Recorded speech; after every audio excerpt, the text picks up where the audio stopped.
L'ombre.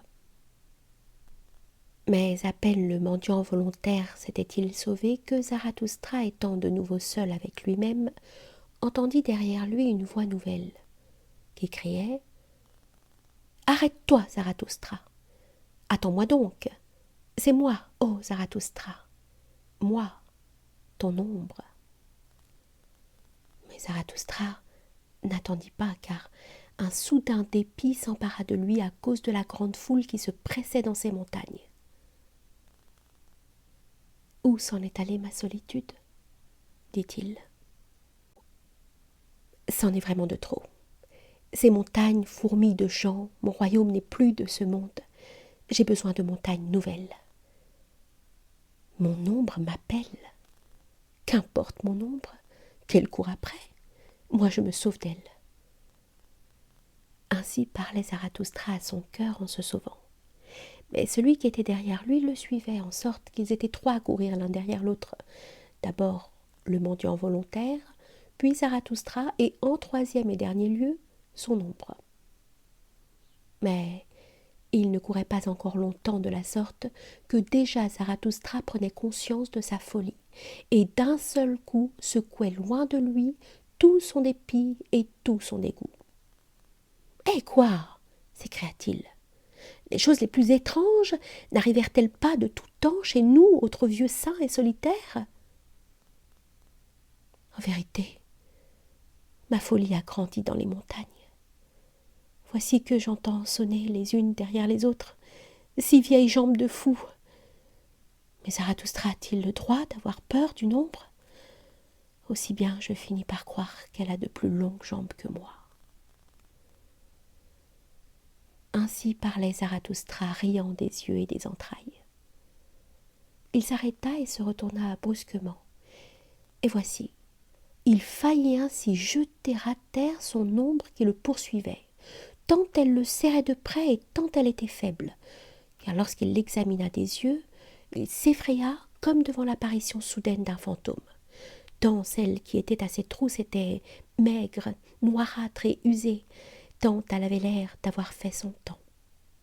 « Qui es-tu » demanda impétueusement Zarathustra. « Que fais-tu ici ? Et pourquoi t'appelles-tu mon ombre ? Tu ne me plais pas. »« Pardonne-moi, » répondit l'ombre. « Que ce soit moi. Et si je ne te plais pas, eh bien, ô Zarathustra, je t'en félicite, et je loue ton bon goût. »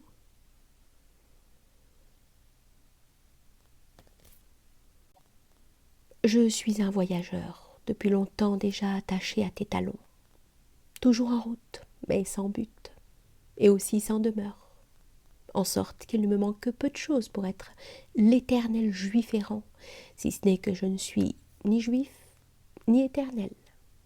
Mais quoi ? Faut-il donc que je sois toujours en route, toujours instable, entraîné par le tourbillon de tous les vents ? Ô terre, tu devins pour moi trop ronde. Je me suis posée déjà sur toutes les surfaces, pareille à de la poussière fatiguée. Je me suis endormie sur les glaces et les vitres. Tout me prend de ma substance. Nul ne me donne rien. Je me fais mince. Peu s'en faut que je ne sois comme une ombre. Mais c'est toi, ô Zarathustra, que j'ai le plus longtemps suivi et poursuivi. Et quoique je me sois caché de toi, je n'en étais pas moins ton ombre la plus fidèle. Partout où tu te posais, je me posais aussi. À ta suite, j'ai erré dans les mondes les plus lointains et les plus froids, semblable à un fantôme qui se plaît à courir sur les toits blanchis par l'hiver et sur la neige. À ta suite, j'ai aspiré à tout ce qu'il y a de défendu, de mauvais et de plus lointain. Et s'il est en moi quelque vertu, c'est que je n'ai jamais redouté aucune défense. À ta suite, j'ai presque jamais mon cœur à adorer. J'ai renversé toutes les bornes et toutes les images, courant après les désirs les plus dangereux. En vérité, j'ai passé une fois sur tous les crimes.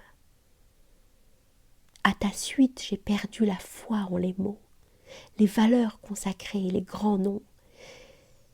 Quand le diable change de peau, ne jette-t-il pas en même temps son nom? Car ce nom aussi n'est qu'une peau. Le diable lui-même n'est peut-être qu'une peau. Rien n'est vrai, tout est permis. Ainsi disais-je pour me stimuler. Je me suis jetée cœur et tête dans les eaux les plus glacées. Hélas, combien de fois suis-je sortie d'une pareille aventure, nue, rouge comme une écrevasse.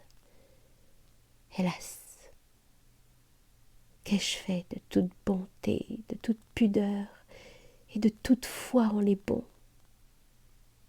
Hélas, où est cette innocence mensongère que je possédais jadis, l'innocence des bons et de leurs nobles mensonges? Trop souvent, vraiment, j'ai suivi la vérité sur les talons. Alors elle me frappait au visage. Quelquefois je croyais mentir et voici, c'est alors seulement que je touchais à la vérité.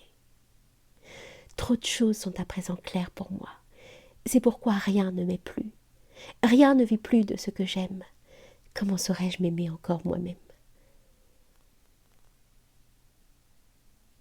Vivre selon mon bon plaisir ou ne pas vivre du tout. C'est là ce que je veux. C'est ce que veut aussi le plus saint. Mais hélas, comment y aurait-il encore pour moi un plaisir?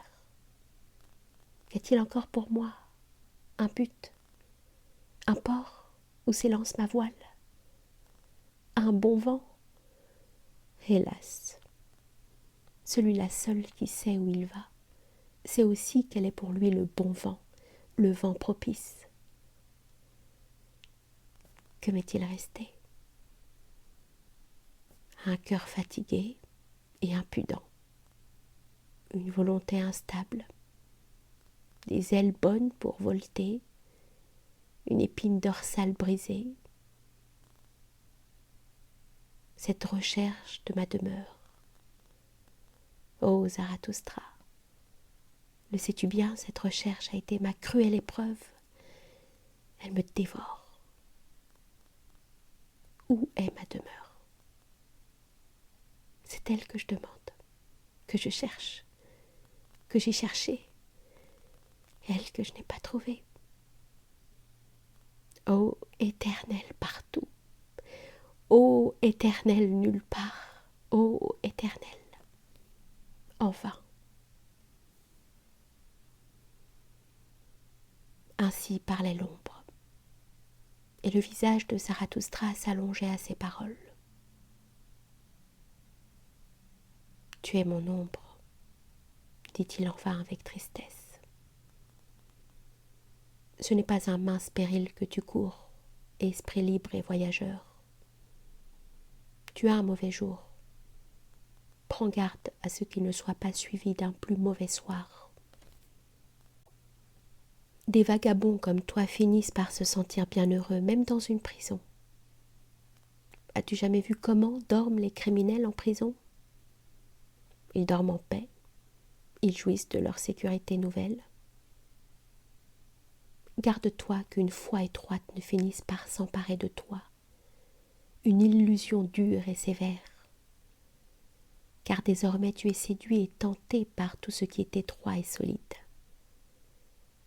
Tu as perdu le but, hélas. Comment pourrais-tu te désoler ou te consoler de cette perte? N'as-tu pas ainsi perdu aussi ton chemin? Pauvre ombre errante, esprit volage, papillon fatigué, veux-tu avoir ce soir un repos et un asile? Monte vers ma caverne. Je veux courir seul pour qu'il fasse de nouveau clair autour de moi. C'est pourquoi il me faut encore gaiement jouer des jambes. Pourtant, ce soir, on dansera chez moi. Ainsi parlait Zarathustra.